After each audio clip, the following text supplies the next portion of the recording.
Every roar shakes the ground beneath your feet. Every shadow in the brush could be a threat, or a chance to uncover something extraordinary. Danger and discovery walk hand in hand, depending on sharp weapons and even sharper instincts to keep you alive. Yet, even in the heat of battle, I can't help but notice something softer. Nice. A moment of quiet, a bond with a companion, or the beauty of a world brimming with life. Today, we're stepping into the new world to answer a question. Can Monster Hunter World be cozy?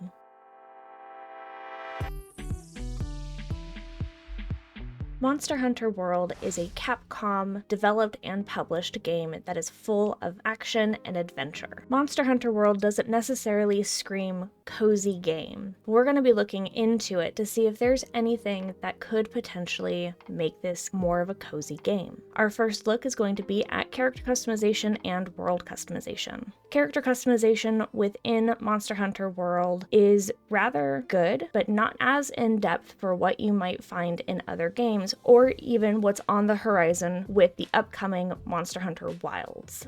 Outside of the character customization, the next thing that we can really look at is customization with clothing, or in this case, armor. The armor offers more personality that is themed around the monsters that you encounter within the game. Armor sets provide important skills that influence your character's stats and overall playstyle, which is great for gameplay strategy. But on the other hand, some of the more visually striking sets sometimes come with stats that don't necessarily mesh with how you might want to be playing the game, while others oftentimes can look a little lacking. And if aesthetics matter to you like they matter to me, this is where we look at the layered armor. Layered armor allows you to completely transform the visuals of the armor that you're wearing without impacting the stats that they provide. It's a great feature that helps to personalize the way that your character looks without an overall impact on your playstyle. The only downside to it is that it does take a while to unlock this feature, and the options within the layered armor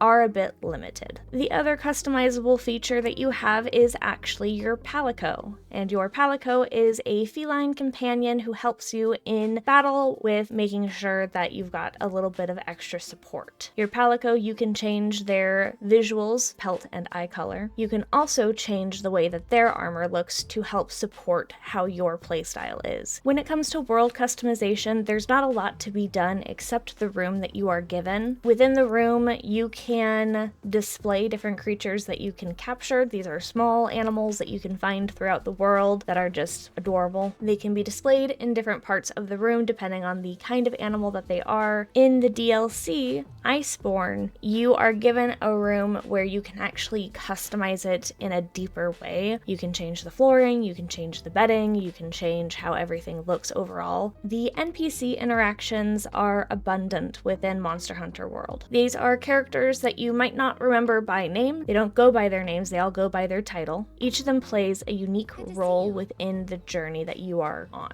There are a lot of NPCs that you interact with throughout the entirety of the game, but there are 4 main ones that I'm going to talk about. The first up is the Handler, and the Handler is a very cheerful, ever enthusiastic character whose job it is to keep you on track with your missions. She is always eager to move on to the next quest, to the point of recklessness, and she does have a particular love of food. That's part of the reason why she's even in the new world with you. The next 2 that I'm going to talk about is the Commander and the Field Team Leader. These 2 are a bit more serious, no nonsense, and their entire job is to oversee the entire operations that you're there to provide. They're looking at the larger missions framework and making sure that all of the research that needs to be conducted is conducted as safely as possible. They're the ones who are assigning your quests, monitoring the progress that you have within those quests, and they're handling any pressing issues that arise throughout the duration of the game. The last one I'm going to talk about, but in my opinion is the star of the show, is the Meowscular Chef. This feline chef is the one who's going to feed you before you embark on any of your quests. You'll find him in the canteen, serving up meals that are both delicious and practical. Depending on the dish that you choose, these meals grant a boost to your HP, stamina, and defense. It is a small but essential part of preparation that also provides a bit of comfort and coziness. And honestly, if you're like me and you low-key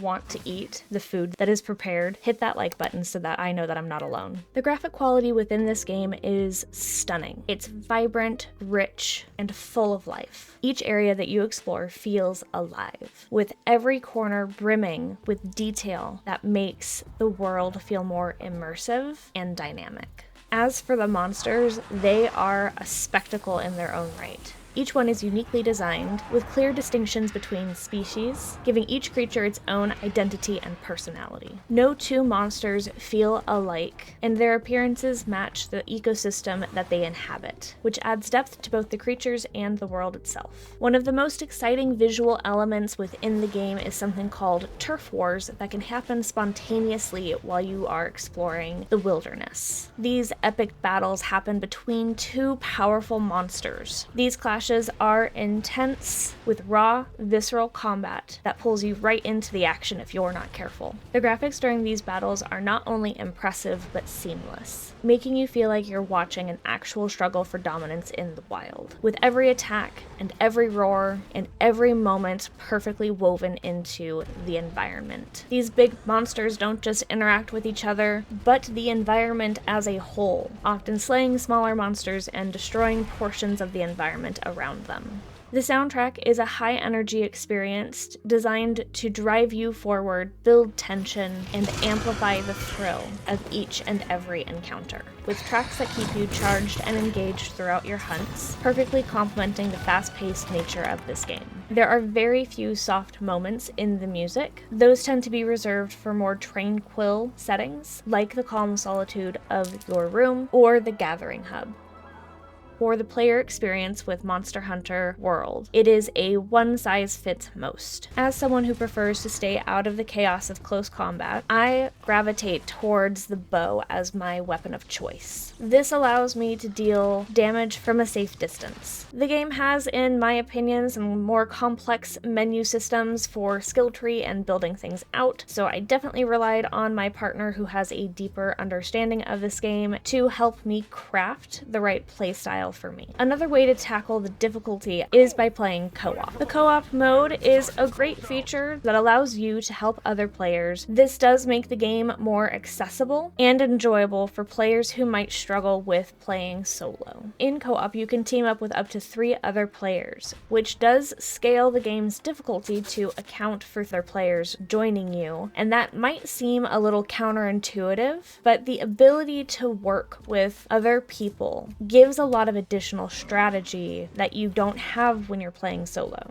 With the support of a friend, you can take turns drawing the attention of the monster away from each other, which can provide vital moments of rest to heal and reapply buffs that are needed to take down the challenge. This team dynamic transforms what would otherwise be an overwhelming encounter into a much more manageable challenge. The story in Monster Hunter World isn't its strongest aspect. While it is engaging enough, oftentimes, it feels like you're more of a bystander in the handler's story versus having an adventure that is your own journey. And while that doesn't necessarily take away from the game, it can be a bit of a disconnect for players looking for a truly immersive role, or in my case, just a nice escape from reality. One aspect of the story that I feel like is a little brushed over is the fact that you're not there just to hunt monsters. You are in the new world to conduct research and to learn how to live in harmony with the environment and its inhabitants. So yes, while this game is marketed as a ruthless adventure, a call to track, hunt, and carve monsters for rewards, if you look closer at it, there is an option to choose a less brutal path. Instead of necessarily slaying everything you encounter, you can trap these creatures and bring them back to the base for research. Once you've captured a new monster, they are released back into their environment. You are learning from them instead of just eliminating them. My personal opinion on Monster Hunter World, the thing that sells me on the game being cozy is the softer interactions with your Palico and with the smaller creatures that you have in your room. But in single player mode, I find the coziness to be a bit thin. I enjoy stepping outside my comfort zone to try new things, and the game's mechanics are a lot of fun and they're challenging. But if you're like me and you don't have the patience for technical skill building, the game can quickly get frustrating. Best played, in my opinion, with friends. It makes the experience much lighter and more enjoyable. So in conclusion, will it cozy? In my opinion, Monster Hunter World is not a cozy game.